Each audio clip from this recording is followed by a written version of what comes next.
तिकडे नाशिक जिल्ह्यामध्ये सर्वदूर मुसळधार पाऊस कोसळतोय आणि जिल्ह्यातील 12 धरणांमधून पाण्याचा विसर्ग देखील सुरू आहे। मात्र नांदगाव तालुक्यामध्ये अद्यापही समाधानकारक असा पाऊस बरसलेला नाही। तालुक्यातील नाग्या साक्या माणिकपुंज हे धरण भर पावसाळ्यात कोरडे ठाक पडलेले आहे, तर मन्याड धरणात सुद्धा अत्यल्प पाणीसाठा शिल्लक आहे। पाऊस लांबल्यास नांदगाव तालुक्यातील शेती सिंचनाबरोबरच पिण्याच्या पाण्याचा प्रश्न गंभीर होण्याची चिन्ह आहेत। त्यामुळे नागरिकांसह शेतकऱ्यांची चिंता वाढलेली आहे। नाग्या साक्या धरणामधून या सगळ्याचा आढावा घेतलाय आमचे प्रतिनिधी निलेश वाघ यांनी।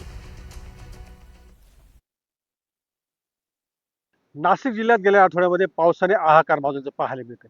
पावसामुळे नाशिक जिल्ह्यातील जवळपास सर्वच धरणं जे ते या ठिकाणी भरले।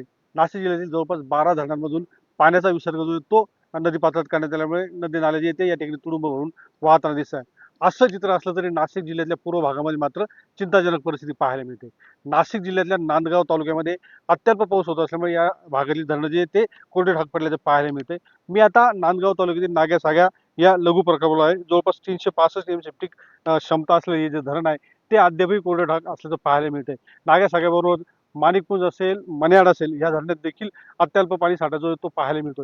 त्यामुळे या भागातील शेती सिंचनाचा प्रश्न जो तो गंभीर होताना दिसतोय। नाग्या साग्या आणि माणिकपुंज धरण जे ते पूर्व भागातील अनेक गावांचा शेती सिंचनाचा प्रश्न जो तो या धरणावर अवलंबून आहे। त्याचबरोबर माणिकपुंज धरणावर जो आहे ते नांदगाव शहराचा पाणी पुरवठा जो आहे तो त्याच्यासाठी पाणी जे ते आरक्षित करण्यात आले। मात्र अद्यापपर्यंत ही धरणं जे या ठिकाणी कोरडी ठाक असल्यामुळे पुढच्या काळामध्ये पिकांसाठी लागणाऱ्या शेती सिंचनाचा पाण्याचा प्रश्न जो तो या ठिकाणी गंभीर बनणार आहे।